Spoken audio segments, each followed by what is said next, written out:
Well, hello everyone, and thank you for joining us for another episode of Iron Panther Presents. We're going to talk about a historical look at American Manhunt as we discuss the OJ saga. Not just the murder trial, but what happened after that, actually what happened after his to the point of his death, which is very interesting. I didn't realize it was going to go that far. But Giovanni and Kim and I are going to discuss this. But anyway, if you are new to the channel, please subscribe to the channel. You can like on the video and comment on the video, share the video, watch the video till the end. Were you alive during the OJ trial? What do you remember? Did it teach you anything? Because it taught me a few things, and that sort of thing. So we'll get into all of that. But anyway, sit back and enjoy the intro. We'll get into the case. Oh, wait. I got to do it now. Wait. This is going to be funny. Wait. You ready? Wait. I got to do it. This is awesome. This is amazing. I love it. It was psychological. It was emotional. Extremely entertaining. But as always, as we try to say here, as we said, if you are new to the channel, please subscribe to the channel. And as we talk about this video, please like on the video and comment on the video, and we will get back to you as soon as possible. Hello. As Giovanni is a very expert in legal issues, I'm looking forward to see his perspective on this.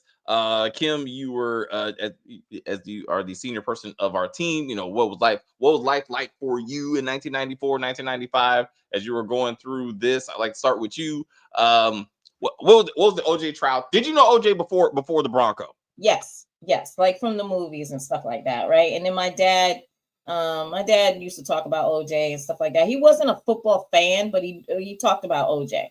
And like a lot of people did, right? My uncle used to talk about him too, but and it was more so because they felt like he didn't want to be a part of the Black community, which is his right. If that's when he wants to be somebody different, that's fine.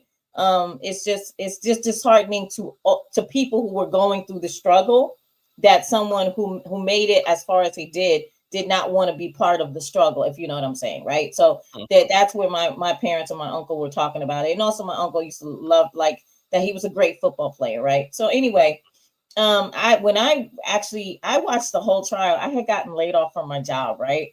And so I was collecting unemployment, looking for another job. And this new thing called Court TV. I don't know if you guys remember. Court TV was like brand spanking new. And I was like all in. I was like, I am ready, man. I used to sit there for hours and just watch the whole trial. Like it was the most entertaining thing I've ever seen, as far as court. Court is normally boring, but it was riveting. It was riveting to see this trial and be this close to it, if you know what I'm saying, right? So I thought it was very, very interesting. Now, like 30 years later, I'm like, this was a circus. Like it was the worst thing that could have happened. Unfortunately, to the victims. If it wasn't on TV, maybe we would have got a conviction, right? But then you got to go back and you got to look at the evidence and things like that and how they messed up the evidence. Had the evidence been collected properly, had the detectives talked to each other and done what they were supposed to do, like follow the book letter by letter, they probably would have gotten a conviction. But unfortunately, there was room for doubt. And that's why he was not convicted. Not because the jurors thought he was innocent, because all the jurors that they've ever interviewed, they always say, yes, we did not convict him, but we never said he was innocent. We didn't say that, right? So it was like one of the first things I've ever saw on Court TV, and I thought it was awesome. And after that trial, I watched Court TV all the time. I think Susan Smith was the next one, I think, that was kind of big. I think I watched her. Yeah, so for me it impacted pretty hard. And then also too was domestic violence, and that was something that was very much in my past. And so I was very sensitive to the fact that this man had beat her previously. She had called the police. She had all these pictures and things, and people, instead of really, really listening to her, they just were like, it's OJ.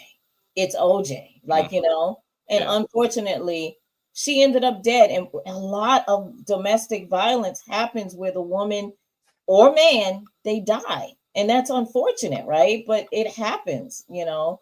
So I felt that's the part that's really sad. I mean, the children were upstairs.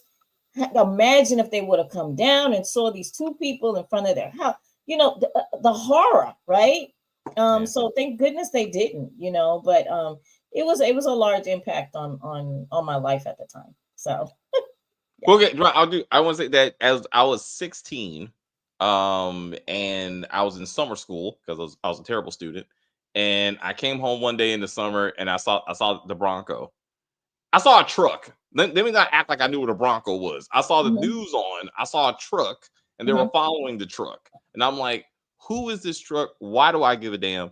And I'm like, OJ. And I'm like, I don't know who OJ is. So I was like, I'm not a sports fan. My family did not was like OJ this. But it was LA. It was after the Rodney King riots. So I knew that. And I was like, if he's a black guy, okay, like the cops are involved. I was like, this is gonna be something. And I'm like, this better go well. And I remember when the verdict came in, right? Because again, I was going to school and everything, but I remember like verdict and all those cops outside, they were ready.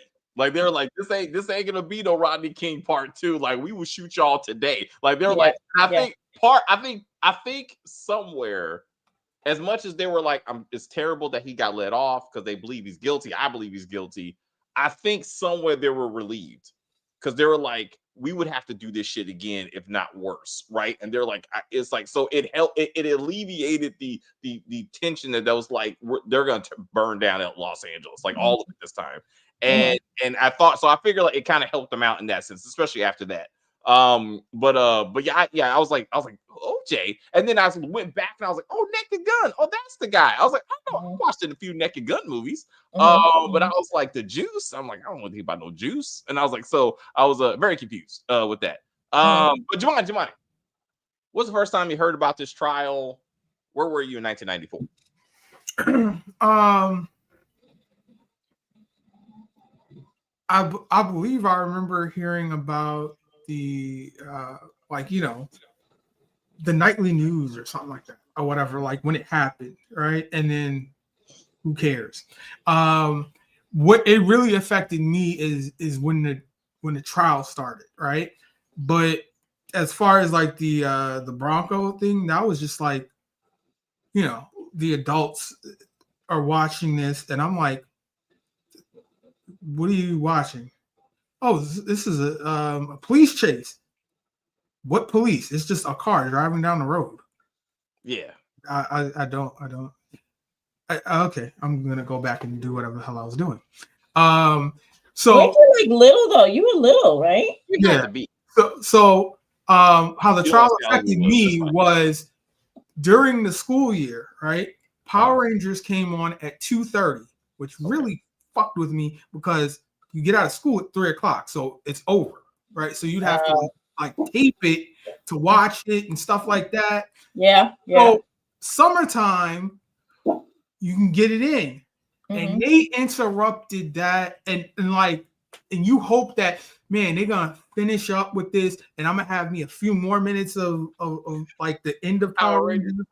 Nah, this thing stayed on for hours, days, weeks.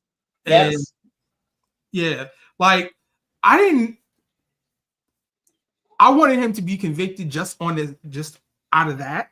But when he actually was found not guilty or what have you, I remember I was in like I had gone through like 2 grades by then. I was in like the 4th grade, and like everybody in the class was jumping up and down. And it was a girl that I liked, and she, you know, like how you do like the holding and jumping up, and I was like, yeah, I'm for it. But you're so silly. Like, if you happy, I'm happy. Wait, whoa. In 4th grade, you telling me these students were like, the juice, the juice? Like, no, it was, I don't know what, you know, there was a lot of sports fans or stuff in the class, and it had become this racial issue by the time you get to the verdict that somebody comes into the classroom and just tells the teacher, and then the teacher announces it to the whole class, and then they go wild. So it was just, because remember, people's parents were talking about this, right? So Kids don't know. They have no clue about the domestic violence. They don't know. They're just following whatever parents are saying, right? So if the parents are like, "Oh, OJ's, we need him." I mean, this was like dinner conversation. You know, people were having dinner parties and conversations about this whole thing. And so kids are very easily influenced by whatever they're hearing from their parents, right? So yeah, they're gonna cheer because their parents probably were at home like he needs to get off and this is BS, you know, that kind of thing, right? Because kids don't know. Fourth grade, come on, you don't know. You don't know anything about OJ Simpson at fourth grade, right? Do you? Like, unless Well, someone again, what your parents told you, to the point. Like, if your parents are Yeah. like, "Hey, he's a football player, he's on TV," Yeah. you shouldn't be watching the Naked Gun movies because they're pretty No. adult. And I'll tell you this: when I did watch the trial coverage at that age, I just heard them saying, which is why, getting back to this documentary, which made all the sense in the world. Because I remember as a kid, OJ's lawyer is Robert Shapiro, and then it just got washed away throughout the years because everybody's like, yeah, you know, Johnny Cochran was the lead attorney. And I'm like, no, that's not how I remember it. You remember Shapiro? Yeah, I remember that was, they always said his name, that's his lawyer. But mind you, I'm telling you from like the start of the trial over the summer, because once I go back to school in the fall, all that stuff drops off for me. So yeah, that was early on. That reinforced what I remember. Shapiro was the lead in the very, very beginning. But as the documentary shows you, they all made a decision to kind of push him over to the side and let Johnny Cochran become the lead, which if you think about it, it makes sense. It made sense, you know, to do that, right? And then but we see at the end of the trial when OJ gets off, immediately, you know, Robert Shapiro is on with Barbara Walters complaining about we shouldn't have went the race way, right? So he pretty much stabbed all of those lawyers in the back. And I'm not saying that he's right to do it or not to do it, okay? Because in my eyes, OJ did it. So for me, you know, it's pretty. Isn't he used to stepping to the side? Didn't he step to the side for the Menendez brothers so that that lady could do it? Yeah. Because remember, Robert Shapiro was the kind of lawyer where he would get you a deal, right? Yeah. He was kind of like Mark Garagos, I think his name is. That other lawyer, that like Chris Brown's lawyer, and he was I think Michael Jackson's lawyer at one point, Mark Garagos or something like that. But anyway, he's one of those other guys that normally gets he does a deal and he gets you off, right? But if you want an actual trial lawyer, you would go to somebody like Johnny Cochran. It makes sense.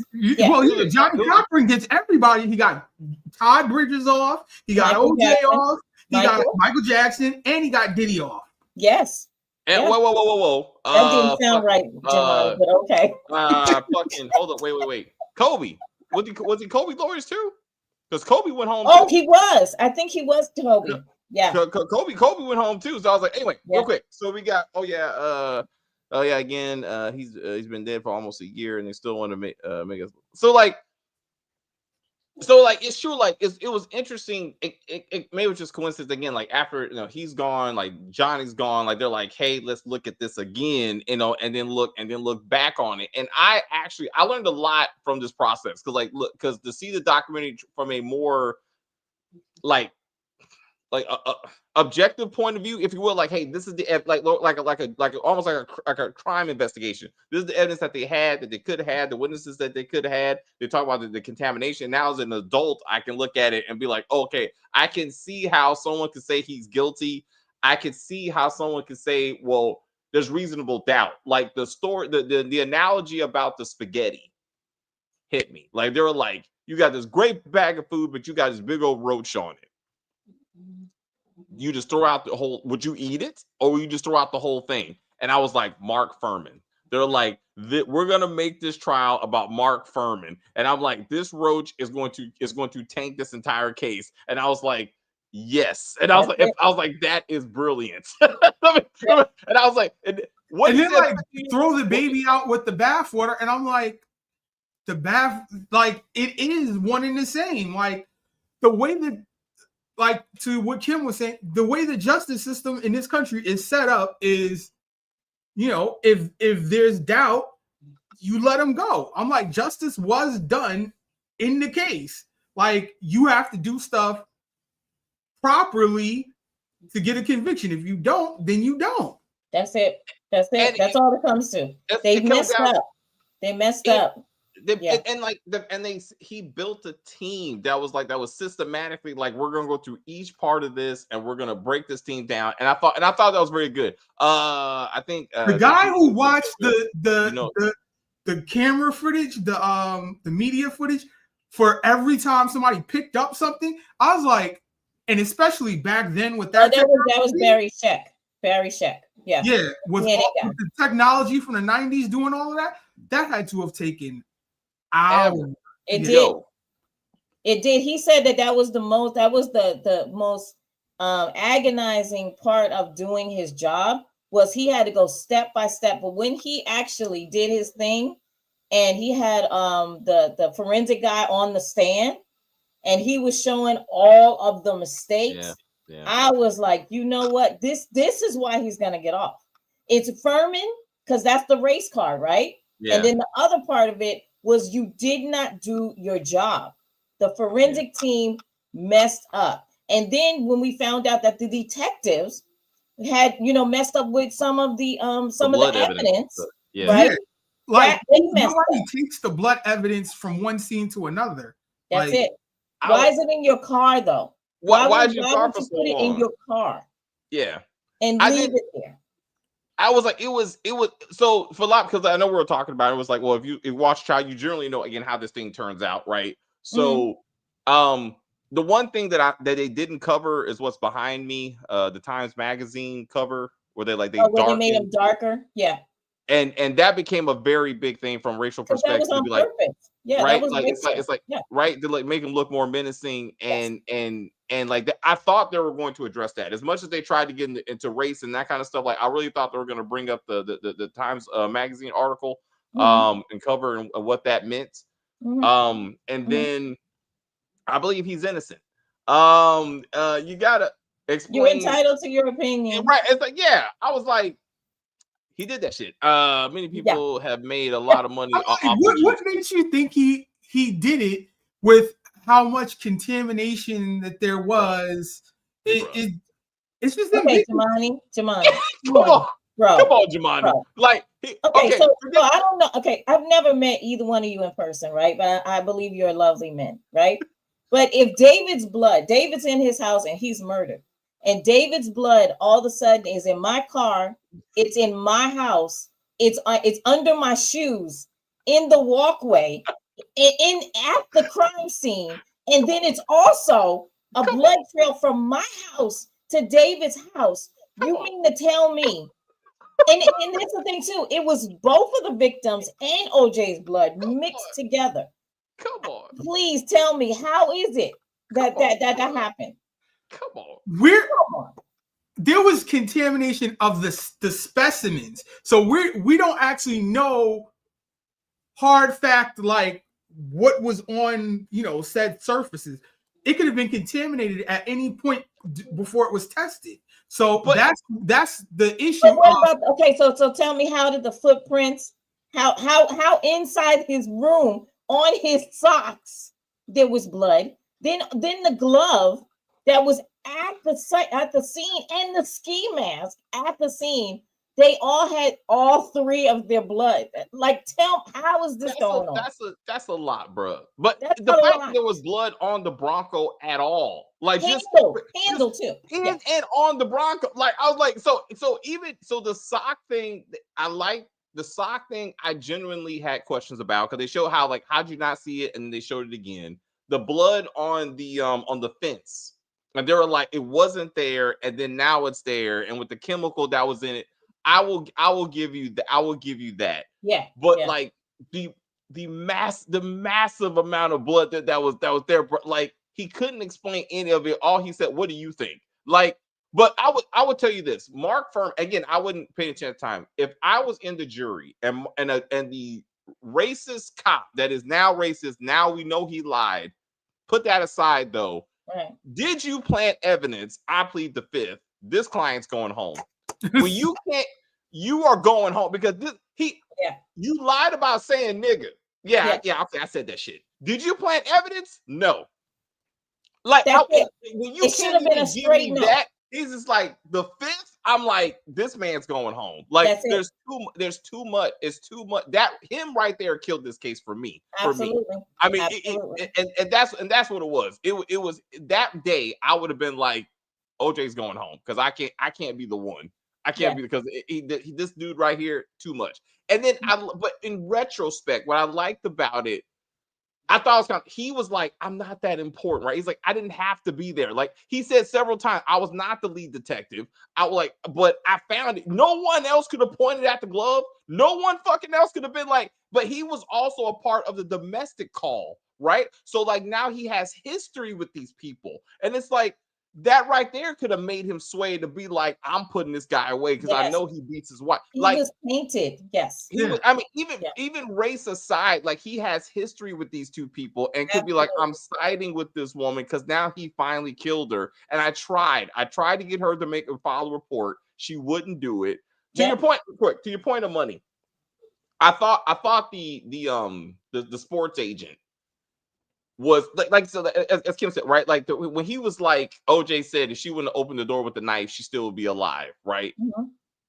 I'm like, and he's like, yeah, now I stood up to him and I felt like better. I was like, fuck you, bro, because you knew his career was done. Right. Once he went home, nobody wanted to touch him. So the money was drying up. To that point, that blew my mind for multiple reasons, right? All right, he tells a plausible story for why he did it because he gave a confession, right? But then to say that he is the guy who is behind the Vegas heist, right? Yeah. That like I never knew that, and that OJ thought that it was like family photos and mementos as opposed to like souvenir type of memorabilia. He thought they were selling stuff like of his personal family belongings. Well, so the fact that the guy was involved in the boat is what like saying trying to say like he was like if you would have been there they would have got you like they were like he thought it was him. But again, I was like at that point he tried to paint himself as if I finally got a conscience and I'm thinking of Nicole and I'm separating myself from Uncle OJ. No, his career was over. You just sold his house. So you're walking away from a liability is what you're doing. Absolutely. And by the way, he kind of confessed that he did that shit. When he said that he helped him get out of the gloves, somebody should have said, pause. You what? Like I said, if you don't take your medication, your knuckles are going to swell, so the gloves don't fit. And I'm like, you just said that. Like, what? Like, oh yeah, I helped him. Yeah, I was cool with that. I was like, it's just like Rob Kardashian, right? In which, did you guys notice that they kind of skipped over? Oh yeah, they're very like they. No, I think what do you call it? The Kardashian. They're scared of the Kardashian mafia. No. But there is an OJ documentary that really just focuses on Rob Kardashian. Oh. And the fact that Rob Kardashian at the end of his life, well, even before the end of his life, when the verdict was read and you look at Bob sitting next to OJ, the facial expression is, what the, like what? I'm telling you, if you really look at it, he could not believe that they let him off, right? Yeah. And then after that, you notice Bob is not at the celebration. He doesn't go. He goes to church after this, right? Because he feels like he has to repent for the fact that he actually helped this man in the court, right? And then for the rest of his life, he is tormented by the fact that he actually believed that OJ did this. But who is he going to tell? Who is he going to confess to? The only one that he could talk to was the Kardashian mom, Kris, right? He was still very close to her. He talked to her. He also talked to Kate, what's her name now? Caitlyn Jenner. Also talked to Caitlyn Jenner about this, right? because they were best friends with the with the Simpsons, right? So they all had a conversation about this, and Rob Kardashian regretted everything that he did because at a certain point he couldn't ignore the evidence. He's an actual lawyer, which was just getting on my nerves. Like people were making it seem like he wasn't. This man had been practicing law way before he even knew O.J. Simpson. Okay, so he was a practicing lawyer, and he could read evidence, and it did point at his friend, and that's hurtful, right? Because they were both his friend. You know, it was his wife's best friend. And he considered OJ his best friend. But I did notice that they kind of skipped over that part with Rob. But yeah. Rob was definitely one of those people that as soon as the trial was over, he deserted. He was like, I'm not your friend anymore. I'm out.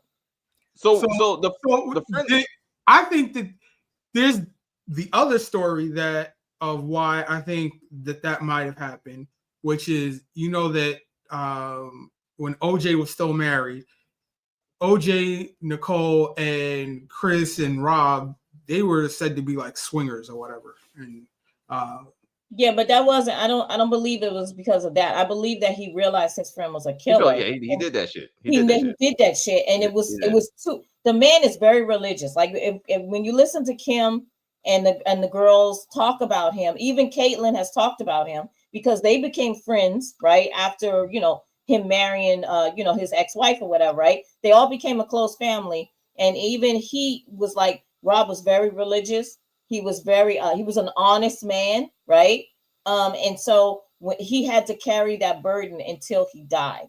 And it was devastating for him. But he had to, he had to move on with his life or whatever. Yeah. Unfortunately, he died like a couple of years, right, after the trial of esophagus cancer, which is a horrible cancer. And also too, I noticed that a lot of these people that were involved in the OJ thing, they died really horribly. Like even they did like Johnny Cochran died of brain cancer. Do you know how hard he's a smart, intelligent black man, that had reached heights that a lot of black lawyers didn't. And you get brain cancer. Rob Kardashian's esophagus cancer. What is the other guy's name? Bailey. He died. I think he had some type of cancer. I mean, a lot of these people died of really bad, causes. Yeah, so it's kind of like karma. And I was not upset that OJ died of cancer, and he did suffer. I was not upset about that. Shapiro couldn't defend him. He would have ended up in jail. So, but again, he was, like I said, he was a deal attorney. He wasn't a trial attorney, and OJ was like, I need the guy who runs trials, right? That's it. So I really learned a lot from the People versus OJ Simpson done by Ryan Murphy. Like when I watched that, which is how I met Sterling K. Brown, because he played Christopher Darden, like I was like, this man is this dude is an actor, and when he had to deal, and this is what I was thinking about Sharp, like OJ's friend, like black people who had to be like, how do you still get to be black after this? Like you testified against OJ, you're ostracized by the black community, you're now Uncle Tom. Like Christopher Darden, even Sterling K. Brown's interpretation of him was like, portrayal of him was like, you ain't got no black friends, or you ain't black no more. Mm-hmm. And like, so is it more about tribalism or morality? Because we've all seen like A Time to Kill or To Kill a Mockingbird or whatever, where it's a group of white people who know that the certain white people kill the black person or lynch them or whatever, and then they just let it go. A black person to a white person, now it's like you gotta kind of choose a side or choose morality. Well, so I think again, I like one of the things they recognized was the Rodney King, and I was wondering if they were going to do, because that was a very, very big, again, important part of what was going on. So this became, as much as it shouldn't have been, this should have been a domestic violence murder case, right? Yes, but it wasn't. This became another black man. It doesn't matter really the race of Nicole. It was a black man, again, a famous black man is on trial by the government, and it became, we have to help him. Like, so it's like, if you were any way you were against him, you're now against black people. So like even when his lawyer said the guy he did a great job, being a dynamic to say it wasn't even about OJ at that point. Like it was about us as a people. Like they were like, we have to get OJ off because somehow he represents all of us. And it came, but I learned that the whole jury wasn't black. To this day, I thought the whole jury was black, was why he walked home. But it's like, no, it was mostly black. But I mean, they had other races on there. But I thought the thing about the women, which really shocked me, when they're like, research says black women would have been the best jurors for him. And I was like, what? And they're like, yeah, what? And they're like, yeah, but that doesn't make sense. No, it makes all the sense in the world because they see their son in OJ. But for the man to be like, I left my black wife for this white woman, and to be like, and I was like, but you still champion for him. I thought that was kind of that was kind of because normally it would go the other way, right? Because black women are upset that you left this beautiful black queen to go with a white bunny. But at the end of the day, it was more about what happened to Rodney King right before that, and so it was like we cannot allow them to take another one of ours. So we got to get him off, no matter whether he hit her or not. We got to get him off because it's not about we got to get him off. It was a matter of we don't have what it takes to convict. It was I'm talking about as far as why the sides were split like that. I'm talking about Black America was split because they were like, it's not about the fact that she's a white girl or whatever. It's about the fact that this is Rodney King was brutalized by the LAPD, who is now trying to pin a murder on another one of our black people. That's what I'm saying. They're trying to pin something on him. It was like that was the crux of it. It was corrupt cops. Yes, exactly. That's what I'm saying. But I'm saying, but you can't act like there were some, and I ain't say all of it because again I was like he did that shit, but like I was surprised, but like. A lot of them were like, again, it doesn't matter. Like he's black and he represents us. And they, like I said, they can do it to him. And he was famous, and that does matter. Like he's famous, and like it's the idea. To his point, I don't want to believe it that he would do this to the mother of his children whom he adored. Like he had an image. Again, not to me because I didn't know the guy, but like if Kevin Hart got arrested today for double murder, I would be like, what? Like it's a huge. You think you know them. You think you know them, and you can't see them going that far. Even though, again, that's what happens to a lot of people. They're killed by someone that they know. In a domestic situation, often it is the spouse who loved them so much. And then David, also too, right? When we listen to the recording of this woman calling the police, and you hear him in the background, this woman is being terrified by this man, and he's not a small man; he's a big man. And she is not the biggest woman. Like she's kind of petite if you really look at her. She's not a big woman. And she had every right to fight back. Like they were like she was a fighter. God damn it. If some man is beating you up, you got to become a fighter, right? You're not going to win. You're not going to win, but you still got to fight for yours, right? And you got to make an effort, right? But if you listen to the way he's breaking down her door to get in her house, you mean to tell me that you can't see where he went from that to killing her? Like it's like so, but I'll put it to you this way: it's like if the case is so cut and dry, why do you have to plant evidence? That's it's what not cut and dry. It no wasn't one. Dry. Also, again, no one admitted or they even proved that they planted evidence. For the record, it's like the lawyers said the lawyers had enough, but there was enough mistakes that they said it's plausible. It is plausible. It's plausible, but the only conviction in the trial is Mark Furman. Right, because he lied. Because he lied. But even he said like they couldn't prove it. But again, you're right, and that was kind of interesting. I like how they put the only person who got convicted of anything was him. You lie on a trial like that, like we got you. They had to go back to the fact you said nigga, so therefore you must have did this shit. But even putting him aside, it would putting that part aside again, him saying I take the fifth. Again, I agree. That makes me feel like he planted something. He did not kill those two people and spread the blood all over the fucking house. Like, no, I'm not saying he killed. Yeah, I'm saying it could have been X unknown or something who did it. Whatever, right? But I think it was they're planting evidence, so that makes me think, all right, the case isn't as cut and dry as, you know, domestic violence escalated to a murder. You don't have the evidence, so you're now inventing it. Or you've seen the domestic violence, you see that there's evidence that he did it, and you're trying to make sure that he did that, Yes. that he goes that That far. he gets convicted, and you And- plant evidence, and you shouldn't have done that. You should Again, have just let the evidence speak for itself. we have not proven this. It's just that Mark Furman did not do himself or the prosecution any favors by saying, I plead the fifth. There was no evidence that he actually planted evidence. It was just a whole bunch of mistakes by amateur people that even they identified, hey, I just didn't know what I was doing. It was a big case. We tried to cover up the body and that kind of thing. But it's like, it was too much. It's the logical step. If you can't find somebody else that wanted to kill these two people like this, and again, it was too many. And the witness that saw him, like when they were driving and that kind of stuff, the guy, like they never went back to the airport to check for that thing.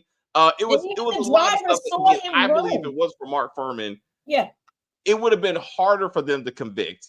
I don't think it would have been as easy like as they act like it would have been. I think it still would have been like it's OJ. It's hard for me to believe it, but I can believe it went that fast either. Morality doesn't exist when it comes to our justice system. Again, it's not about it's about the people. So again, I disagree. Like it comes down to juries. There's jury nullification. There's a thing where it's like, especially when it's like women who kill their abuser, and basically the lawyer's like, fuck the law. You know what's right. Like let this person go. And then the jury decides. It's up to the jury. And if you can convince enough people, anything can happen. You know, and so I think everything played a part, and everything. I think everything played a part. And the documentary did a good job of showing the contextual stuff that was going on. Like celebrityism is a thing.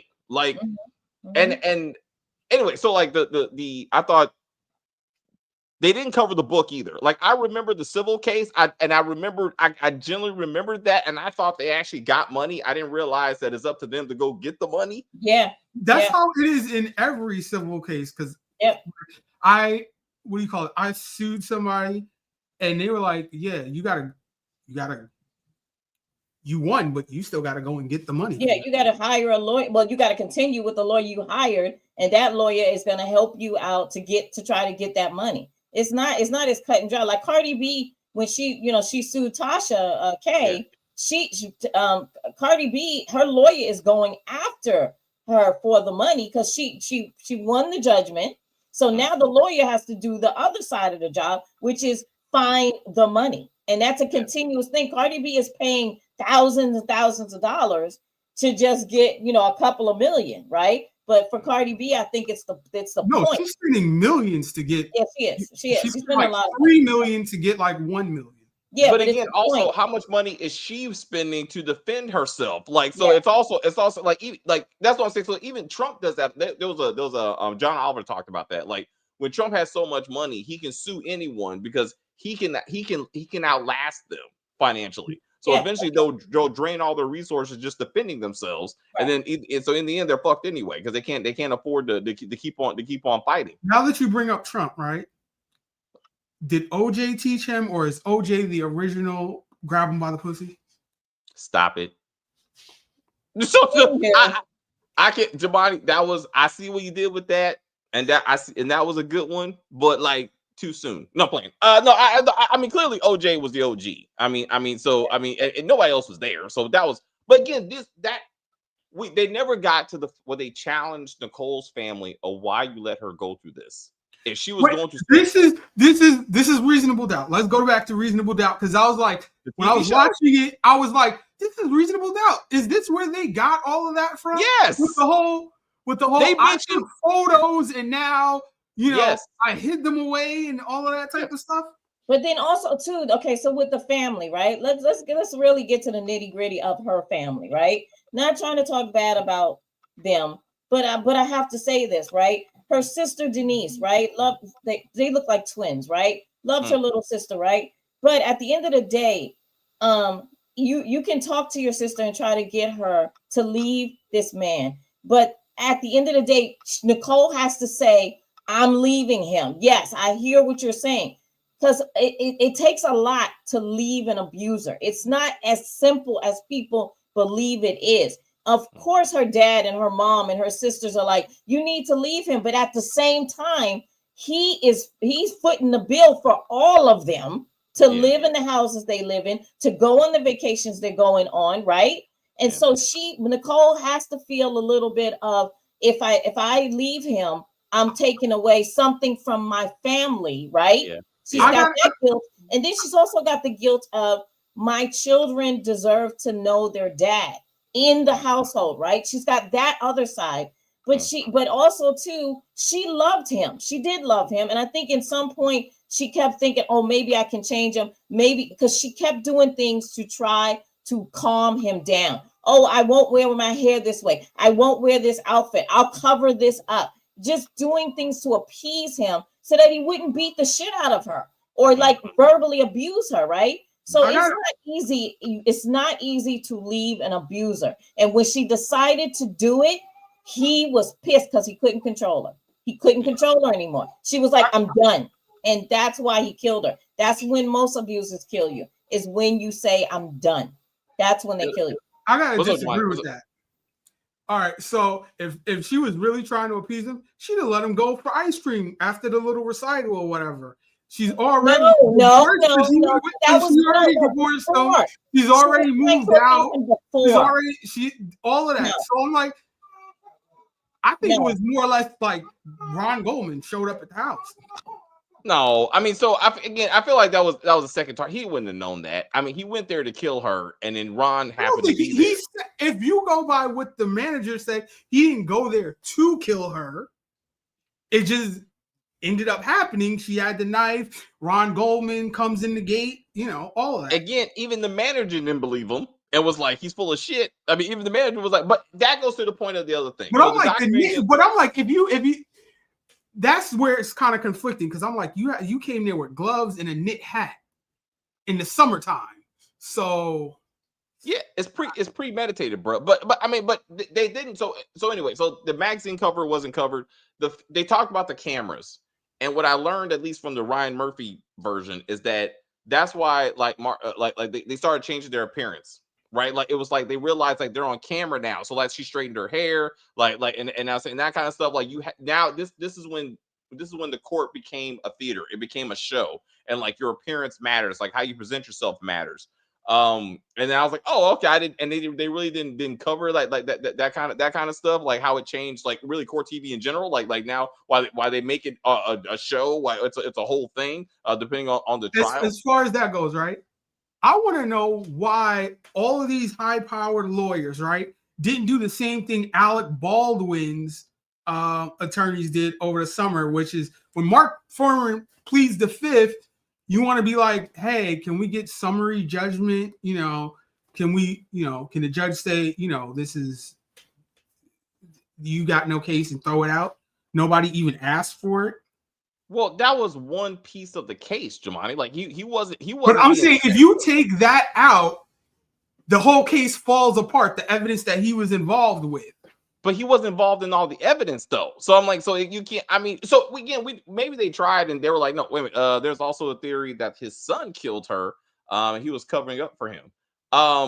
I mean, I don't. Again, where was he? Like in driving the other Bronco, and then he just got home and he cut himself, and he was bleeding all over the damn house. Like, I don't know what that banging noise was on Kato K. On the wall. Yeah.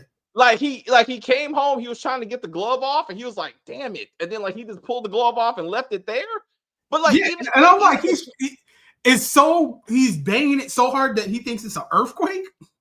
I mean, the guy, I don't know, but even to the point of this short time frame between the murder and the limo showing up, that OJ, for the first time killing not one but two people, was able to get from point A to point B, leave all that shit around, and was able to change and get ready for a limo ride.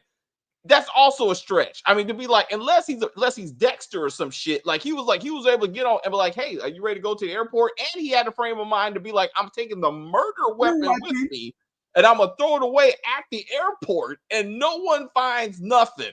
I'm like, that's a bit much. Like, I mean, I got to give it to him, unless he truly is just that much of a planner first time out, no internet to help him. But couldn't it be also too that there's a theory that he had somebody else with him? See, I thought somebody else being with him, that you can absolutely do that because the other person takes the where's evidence. their DNA at? There wasn't like a we get back to DNA? that. We get like it was Yeah, him true. and There's those no two, and that's DNA. what I'm like. So the Yeah, DNA was true. like, oh, he had help. He had help at some level, like maybe at the house that we just don't know about or something like that. But I'm like, that is a lot of even pre-planning doesn't get you prepare you for the second person that you got to take out. And then like again, you're fighting both of them. Like it's a lot. But I want to talk just about like he went to McDonald's with Kato Kalin. He's really antsy about like, all right, you know, I want to get this over with.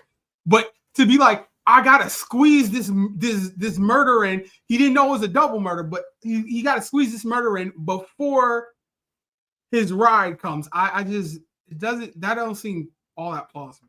Well, again, it's like the murder was happening and he scheduled the ride to be the alibi. So it's not like he was like, oh, I got 45 minutes, let me go kill my wife. Like it was like, I'm going to kill my wife and I got to get up out of here. So like that's how, at least that's how they framed it looking back on it, that was the alibi. But he had to get home fast enough to get the alibi going. But I'm saying he had a flight to catch. So I'm like, he didn't book the flight right after he finished the murder. No, you plan it out, Jamani. Like I'm killing her on Saturday. I'm going to set up the car didn't happen on Mac. I mean, all that was planned out. I'm going to fly out at this time. I need a limo at this time. So what Kato was trying to imply, his going on with the McDonald's wasn't part of the plan. So he was like, I gotta get you. But I'm saying he didn't know that he wasn't going to be invited to the celebration afterwards. There's a lot of things you don't take into account. Like he didn't know she's going to be there. The kids are going to be in their rooms or asleep or wherever the kids were at in the house for him to just do this in the yard with her. Yeah, but you don't think, but I don't believe that he's never hit her in front of the kids. I don't believe that. If men want to beat the hell out of you, they do it and they don't care about the kids. Or they yell at the kids and tell the kids to go in another room. It happens every day where a woman is beat up in front of their goddamn kids. And especially if they're little, because these kids were still relatively small, right? Yeah. So we don't know, but those kids don't remember. They don't remember did dad come in the house and then tell us to go, away. The kids were supposedly sleeping, right? And I don't know if you've been around nieces or nephews or whatever. Sometimes kids can be asleep, and they don't hear anything. I mean, there's been murders of 7 people where 2 kids were sleeping. They heard nothing, and there was gunshots, and they didn't hear anything. So it's possible. It does sound like it's not it's unbelievable that he was able to pull this off. But it's still I still believe that he did it. He did it some kind of way. He was in a panic. And that's why there was so much evidence left behind, because he was in a panic to get to the limo. And then the limo driver has no reason to now all of a sudden be like, I saw a black man run past me into the house. Why is the limo driver going to lie for him? And then but they also, so like the book, so I had to look it up. So in 2007, 2006, 2007, like OJ tried to write a book, like if I did it, or I did it, and like almost like a hypothetical how he would have killed both of them, almost a confession. And then like the judge, some stuff said you can't have the proceeds of the book, so the Goldmans got it and they put it out. But Kim, you said you bought the book, so what did you think? Yeah, I did, and I started to read. I didn't read the whole thing because it was a very large book, but it's like he talked about how he would have done it, and it's like, why would you? If you love your children, especially the 2 by Nicole, why would you ever put this book out to say, if I did it, this is how it would go? That's just heartless. And then let's talk about the fact that it's been 30 years and no one has ever found who did it. And remember OJ said, we're going to find, in his first interview, he said he was going to find that we'll never stop looking for the people that did this. And I kid you not, all of his friends and other people have said that OJ did not put a red dime into finding the killer of his ex-wife. Not one dime. Not one dime. Nobody has ever cared enough to investigate someone else. And that, what does that tell you? What does that tell you? If he didn't do it, like if he believes 'cause somebody else knew. did it, Maybe he would have if the Goldmans didn't take all the money he had. no, that's not No, why. they didn't get no money, bro. I mean, stop. No, but I did. So I learned. I did hear that the ex-wife was like, "Run, nigga, run," was hilarious. Like I was like the fact that she was you trying to heard support it on there. I was like, Jesus Christ. What? I was like, and then she supported this man. Like, what? She's rooting him on. I'm like, what the fuck is happening? I watched this documentary, and all I could think about, like playing in my head, was just the Kanye West "Gold Digger" song. Like, you know, when you get on, leave your ass for a white girl. That's okay, but Cupcake is saying the same thing. Bottom line, the show can show what can happen when you date a married man. That is horrible to say. This woman, the OJ was just like most men who cheat. He cheated on his wife. He ended up falling in love with the mistress, and then they got married. No, he was wrong. Of course, he was wrong for dating someone while he was married. But at the same time, he was already kind of not really being with his wife anyway, because he was cheating on her with other people. But it's horrible to say. The bottom line is to don't date married men. So she deserved to have her head almost chopped off. Well, I would say this, right? Because you usually say when somebody's dating a married man, they're never gonna leave the marriage that they're in and get married to you. But he actually did that. So when he became an abuser, maybe she thought that, well, I changed him in that way. Maybe I could change him in this way too. Well, so again, we don't know what she knew and when she knew it. All right, because again, she's 18 years old, a fucking waitress. This is not the internet where she's like Googling this dude. Like, are you married right now? You don't know how often the man is like, I'm leaving my wife. We ain't really together. Wife wasn't even part of this, for the record. She didn't go, not to my knowledge, she didn't go to the fucking courthouse and was like, and she was abused by OJ. The OJ has hit her too. But you like run, nigga, run. So what's wrong with your mental? Hey, because who's paying the bills? Like, for one, I'm like, so OJ, and again, the kids are like, last time I checked, daddy pays for all this shit. So so like again, I was not there. So again, so she was wrong too. Again, these are two very different conversations, right? Yeah. Like, these are two very different conversations. This man beat this woman for a while, and their friends knew and did nothing. Her family knew and did nothing because again, he was paying for all this shit. I think there's so much outrage because of their hindsight of guilt. It's not. Yeah. It's like, but even the promoter / friend is like, well, looking back on it, maybe I should have listened when she was like, I'm getting my ass whooped. And he was like, well, but the money was coming in, right? So he's like, hey, baby, put up with it. Because then they said, who is she without OJ? He made her. So it's like you said, how am I supposed to leave when all I know is him and this, and I got kids, and what the fuck you think I'm gonna do? Pay for all this stuff and you leaving me? Like, it's like, that's not how this is gonna work out. So it's like he did own her, like he bought her in his mind, and she probably felt. But again, two very different conversations. This is not justifying him beating her on a regular basis and very likely killing this woman. But again, for him to write the book to be like, I probably did do that shit, I'm like, he is a piece of shit. Like, I mean, I heard that the book was ghostwritten though. Well, no, I mean, he still did that shit, bro. Like, I mean, he probably don't know how to write a book, but the words were his. Like, I mean, and even the sports guy was like, he did that shit. Did you guys hear? Okay, so maybe I don't know if you guys ever saw the interview that If I Did It, he did an interview with a news person, and he talked about every aspect of the murder. And he said, if I would have done it, and he went into great detail because it was 2 hours. Yeah, this is where isn't that where he jumped the bush? I remember somewhere like he jumped, like, and it was like he said his legs and like he jumped it was like fucking crazy. He's like, I'm like, what? But anyway, the post thing again, the fact that they got into when he tried to steal the stuff and he went to jail for that, like, I didn't know how far it was going to go, and I like that they did that they explained the civil suit. I like they did that. They followed them to his death, and even they were like, he wasn't what he was. Like, free innocent does not mean not guilty, right? Free does not mean not guilty, and doesn't mean you're going off scot-free. Like, he was a pariah at that point. Like, he wasn't making Naked Gun 15. Like, he was like and he had to reinvent himself. You know what I'm saying? And disappointed that they didn't go into was his arrest or well, not arrest, but I guess was it an arrest? I can't remember. But in like 99, 2000, he moved to Florida and they got him for having like a legal satellite service or something like that. He had like the it was something stupid. Yeah, it was something stupid. Yeah. No, they said in general he was acting like an asshole in Florida. I mean, guess what? But guess what community he went back to? The Black community. Toward the end of his life, he was like talking to rappers and going to rapper parties and going to strip clubs.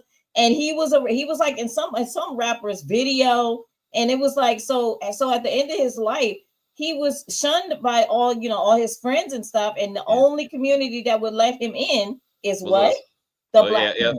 Because and so this I believe her family encouraged her to stay. I mean, so again, again, they probably didn't work too hard to get her away because again, it was a money issue.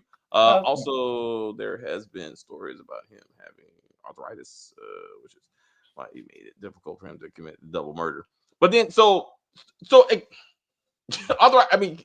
So to your point on arthritis, when he jumped that bush, that's what I was thinking. Because they said he said he couldn't move and he couldn't work, and he jumped the bush to be like, oh, well, I could have did it. I'm like, anyway, I felt I generally feel like he did that shit. He got away with it. But post like looking back on it, I thought they should have showed the other famous Black men that ended up in similar situations and what role race played, what celebrityism played.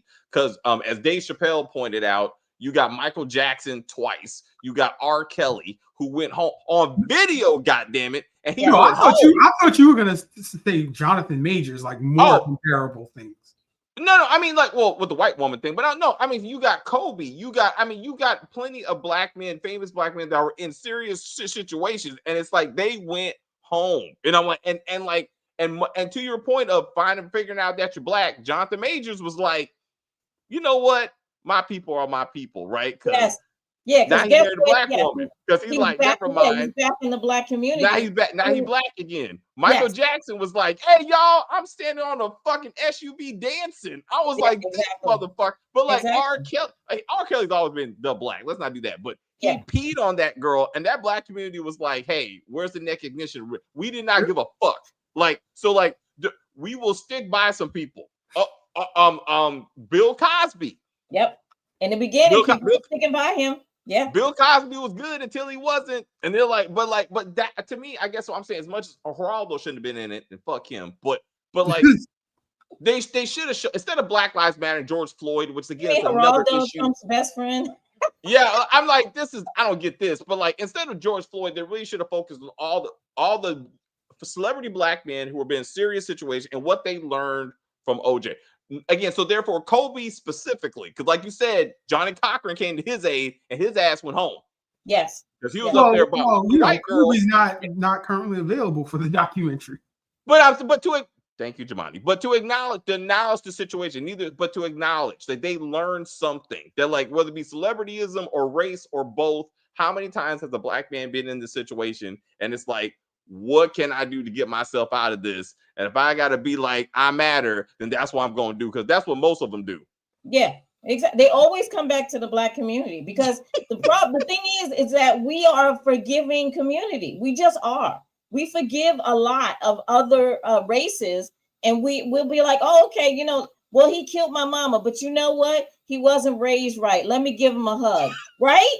We will make a reason. We will make it be like, you know what? It happens. You know what I'm saying? Yeah. And like, anyway, I just said like it was something that it was a major turning point, and to be like, and it was a time, and like these things still happen, right? And so they missed an opportunity to be like, how did these other men fare, right? Mm-hmm. The ones who again went home, and ultimately R. Kelly again, first time he was like, it's like I'm out, and the second time we're like, got you. Like when do they turn, right? Like when do they turn on you to be like, when does the Black community go like, nah, bro, like no. R. Kelly, he might be convicted, never gonna see the light of day again. There's a strong amount of Black people that I know personally that don't give a fuck and are still hardcore R. Kelly fans. No, let me say something about that. Look, I still listen to Michael Jackson. I still listen to Bill Cosby. Still has great stand up, right? He has great shows, movies, and things. Because I separate the two. Okay. Yeah. Well, those two people are innocent. But one is the job, and the other one is who they really are. So I choose. You know, I'm serious. I mean, R. Kelly was actually the artist. He was an artist, and he's a genius as far as music. This man made some of the best music out here, right? I can separate that from who he is, you know, because I mean, think about it. You can have a scientist who is a racist, but he goes to work every day and he's discovering new ways to, you know, get rid of vaccines and COVID and stuff like that. I can separate that, right? He's doing his job. Nobody thinks so. What? Hold on, I don't know who Brady is. So we can't forget that Brady was in a situation and get away with killing someone. Also, nobody thinks about Brady when it comes to killing someone. DeMarcus, who is Tom? Who's Brady? Tom Brady? I don't know Brady. Brandy. I'm sorry, Brandy. I'm sorry. Brandy had a car accident where she was bumped from the back, and her car hit the car in front of. She hit the car in front, and it killed a woman. And this is the thing. I don't believe she was even convicted of this because it wasn't her fault. Someone hit her in the back, and her car hit the person in the front, but they're trying to say it was Brandy's fault, and it actually wasn't. So I don't really know what you're saying here. So again, also not truly not the same thing, like intent and like who did what, you know what I'm saying? So I mean, she wasn't doing this on purpose. She didn't try. R. Kelly didn't accidentally pee on that little girl. Like he did that shit like on purpose. You know what I'm saying? And Michael Jackson touched those little boys on purpose. No, he did that shit, Giovanni. No, he didn't do it. But Kobe did go up in that white woman though. I'll say Michael Jackson did that shit, but Kobe did go into that woman, but it was a sex act, and you have to prove that it wasn't consensual, and that's very hard. That's a whole other. But it's very hard to prove, right? It's very hard. She had like all the semen on her drawers. R. Kelly never harmed any white girl. Well, he kept his pee in the community, and I respect that. You know what I'm saying? I was like, it was wild, but again, it was interesting when this lawyer said. No, race and black. So when the black juror said that she saw Christopher Darden and said, "Why is his black ass here?" Like, it must be because he's black. Like, even she could not. Like, he can't be good. Even the defense attorney was like, "Oh, he here because he's black." It's other good white ones, but they brought him because he's black. I'm like, can you not see past his race to be like, baby? No, that is real. It's even if it was like you look at the Diddy thing, right? There's like 5-6 prosecutors, they're all women, and you're like, you chose this prosecution team because this is a case about Diddy and women. Like the optics of it. Mm-hmm. But again, I'm saying though, both can be true. The man said, "What I never lost a case until until the OJ case, and he lost pretty bad." But I'm like, both. But the fact that both felony case, so I'm assuming he lost some misdemeanors. Okay, Jamani, but I'm saying he's a good prosecutor, but it's like both of these black people are like, it's got to be race. Like it was just, I mean, it was interesting that they could not accept the fact that maybe he was a good prosecutor, but he went too far with the gloves. If they don't fit, you must have quit. I do remember that. Everybody remembers that. But I was like, but it wasn't until the Ryan Murphy thing where I saw where it came from, like that kind of thing, and I was like, oh, like okay, he thought he was gonna make it, and he tried to push him, and it just didn't work out for him. I was like, oh, okay. But the was not true. The fact that he and Marsha Clark may have had something. They did try to put that in the Ryan Murphy thing. They did try to suggest that, but I was like, it was interesting. And why would she's not dead, is she? No. She's still alive. She's got blonde hair and she's got grown kids and she's fine. So I thought it was kind of interesting that she wasn't a part of this, and I don't know who they asked. She's not in any of these. She's not gonna be. She doesn't want to be. She's done. She doesn't want to be. Christopher Darden is the one who's like a media whore, so to say now. Yeah, he continues to go ahead and answer the question, just like the lawyer for the black lawyer, the civil rights lawyer that was with Cochran. He's always constantly in these OJ documentaries. And unfortunately, he's always like, well, he was innocent. He was always innocent. It was like he refuses to believe that this possibly could have been him. you know, and it's because he was a lawyer. He saw all the evidence. Maybe he knows stuff that you and I No, don't know. You got to trust the person who's on the inner circle. No, I disagree. Also, I did like, to your point, I like how you said that in the civil trial, he's like, I can see them convicting you. Yes. And I love how the creator said OJ got to testify in that one because he wanted to testify in his own trial, and they're like, no, because of what he said in the civil. Right, because like you how will he go carried himself in the civil. That's why the lawyer was like, I see why they got him, because he does not know how to conduct himself in front of a jury or anybody that's like a judge or anything. He just runs off at the mouth and says stuff, and it's like have you ever watched the whole thing? I've watched the entire testimony, and I was like, dude, stop talking. Like his lawyers would try to get him to be quiet, and he would just keep going on and on and on. He hung himself. He hung himself with the civil. With the words. Yeah. We got separate the man from the music. I do agree with that. Like I don't stop listening to stuff or watch. It's like Kevin Spacey's a great actor. Like whatever he did, like whatever. Like, they ain't got nothing to do with what he does off camera, because nobody's, I hate to use that expression, but nobody's perfect. You know what I'm saying? Yeah. And sometimes you gotta be like, one ain't the other, bro. Yeah. Anyway, also, has Pete ever hurt anybody? That was also the Boondocks, and still hilarious. No, I think R. Kelly is smarter than we think. I wouldn't go that far. Again, it's like society. Eventually, his luck ran out, and even us turned on him to a point.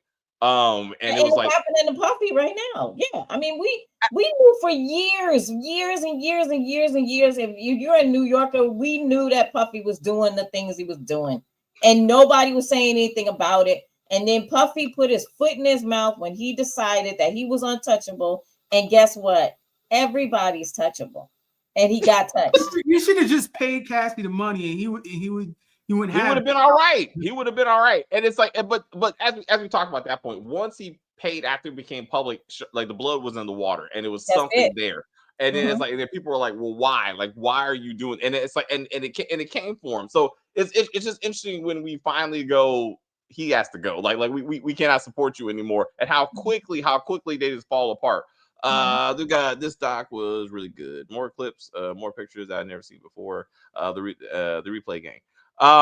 It was good. Again, so for me, being a kid, relatively, and not really knowing the stuff, to see it and see the context of it, and I felt like it was objective, right? Like they gave you enough stuff to be like, he did it, but then they also were like, maybe we can see why he got off. I don't think any part of this documentary tried to give you the impression that he was truly innocent and it was all a frame job. But a lot of things were happening. A lot of things were happening, and he was in the right place at the right time in history where he was able to go home.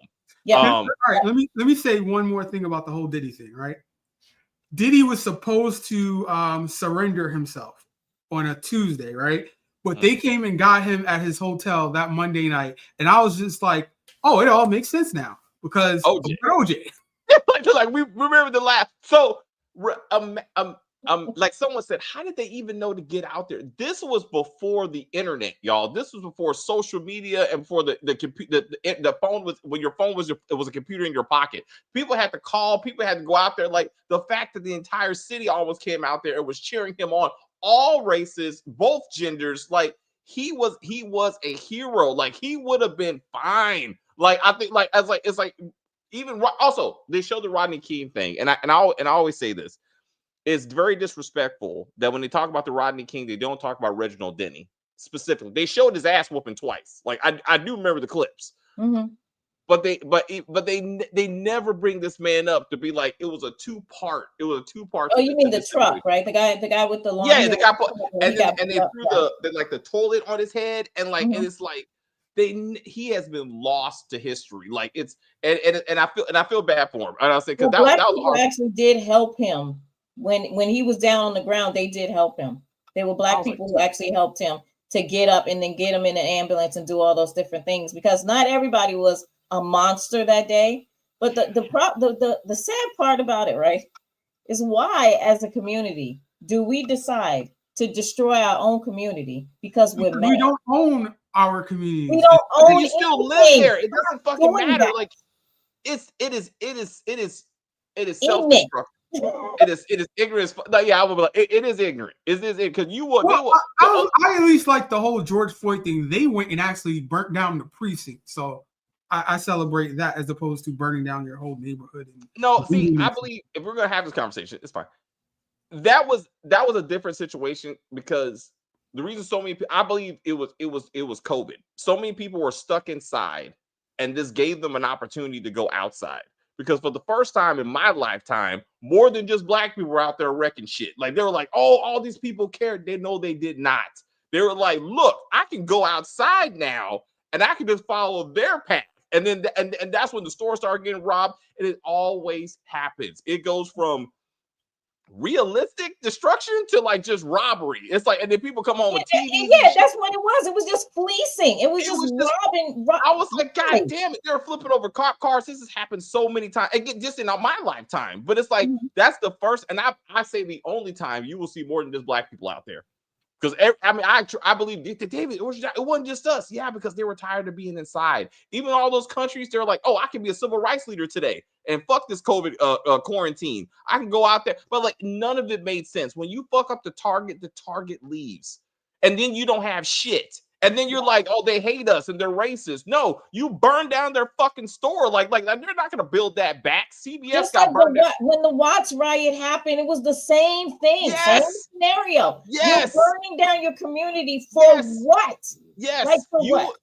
If you can find it, there's an old black man during the Rodney King riots that said, why did you do this to me? Like, I am one of you. I saw that. Remember? And they burned down his fucking store because they didn't care. Like here in DC, they robbed a black woman's prescription glass shop, broke the fucking window, stole every fucking thing. And then she was like, well, I understand. I don't understand. Like they don't, this is not a civil rights movement, bro. Like they're like, it's time to go loot. And it's like, and you're picking up shit. And I'm like, so not the same thing. Not as much as us. Let's not do this. Like it was a lot of us. Okay, like it wasn't like the cameras just skipped over us. We saw Latino. We saw, but mostly it was us. Just if we want to really go there, what about when people are breaking into like malls and taking racks of clothes or Apple? They break into Apple and take massive amounts of phones. Excuse me, when I look at the hands and the eyes, who is that? Oh, someone that's my skin color, right? Sorry. But anyway, we get off track. My point is, like, it's again, that's a whole other video. I'm just saying, OJ set a standard, like, and for decades, and an image that you depending on your situation, you can follow a blueprint. If you're a black man, like you could probably you can push the race car good enough, and if you got enough money. And don't forget the celebrity and the resources. He had enough money to fight it. You know what I'm saying? And you got to know that too. Not everybody got the resources. Like Jussie Smollett, like he got convicted, but then he got off, right? Like eventually he was like, I'm a poor gay black man, and why are you doing this to me? And I'm like, and he got off eventually. But like R. Kelly went to jail, like Bill Cosby went to jail. Like eventually your luck runs out. And OJ, his luck ran out. Like he also, he got arrested again. So at some point, it does happen, Oh yeah, that was the woman that did that shit. Again, different conversation, right, Jay? Like we're not saying they don't do it. I'm just saying you Google looting, just a word, and you will see a lot of us. It's just true, damn it. It's just true. It don't make us bad or worse than them, but don't act like we ain't out there first. We have more experience. How about that? Just add and just being like, hey, we know how to do it right. And that's why that white woman hired us to do it, because we know how to do it. Her and her husband were like, you know what? Good. They were in their garage like, wait a minute, we could get a bunch of young black people to go ahead and break into the stores, and we can sell it on eBay and Amazon. I'm like, she just went on the hood task rabbit and just, It is like, hey, what about the who, like, she recorded herself stealing shit? She stole shit from Target and like did a video about it, like the influencer. Hilarious. Hey, I promise you, next riot we'll do a video. Promise. We're not letting them off the hook. Again, not that she about anyway. I promise you, next riot we will live stream the next riot, and we'll be like, watch the looting videos. Anyway, any final word? I'm gonna go eat. Any final words of wisdom for the OJ dynasty? No, I mean, the only thing for me, and I'm not gonna lie, I kind of fast forwarded through like episode 3 because I was like, okay, when are we getting to this, right? And so the nitty gritty of this to me was when the manager was like, he admitted that he did it, and that's basically when their friendship ended. But at that moment, he was already a pariah anyway, and OJ had already came back to the black community because his white friends were like, we can't touch you. You are, you're kryptonite. We cannot deal with you. And so when he said I don't get me wrong, I do believe that he admitted it to him, and I believe he admitted it to more than just him. I think he admitted it to a lot of people who are not saying anything, right? Because they, I guess, somehow truly did love him or whatever. And also too, it doesn't serve any justice to run around doing interviews saying that he did it because he's dead now, right? And his children are still around, and we don't need to give them any more ammunition to like sue people or you know what I mean? Like we don't know, and to hurt them really, because I think that this manager doesn't give a shit about the kids. He's just like, I can make a buck off of this. Let me just, go ahead and say what OJ said to me. Now, don't get me wrong. I believe he said it to him. Yeah. But I mean, at the end of the day, the man's dead now.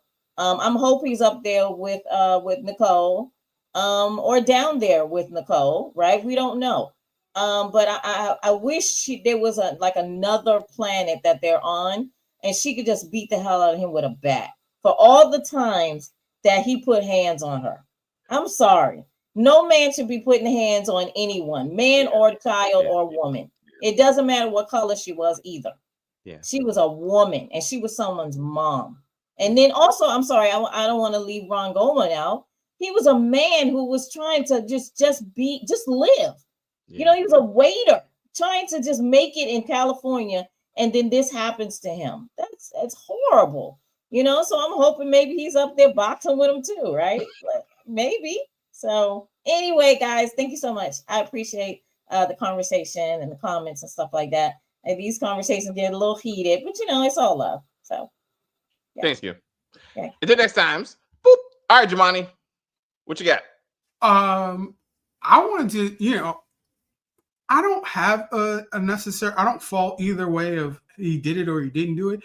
Like I could go either way, but I wanted to hear more about Ron Goldman because he is just wrong place, wrong time, right?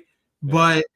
But us doing rewrites to stuff, I'm like, what if his friend who is into drugs or what have you? What if it was like a cartel or something?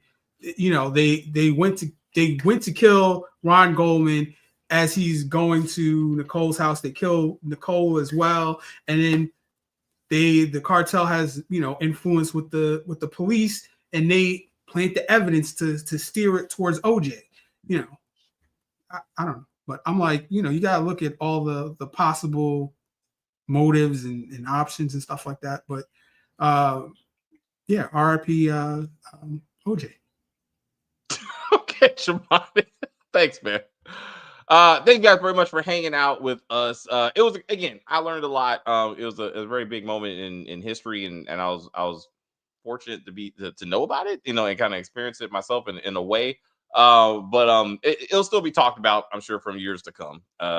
Especially as anytime another black celebrity gets arrested, OJ is gonna pop up, especially if white people are involved.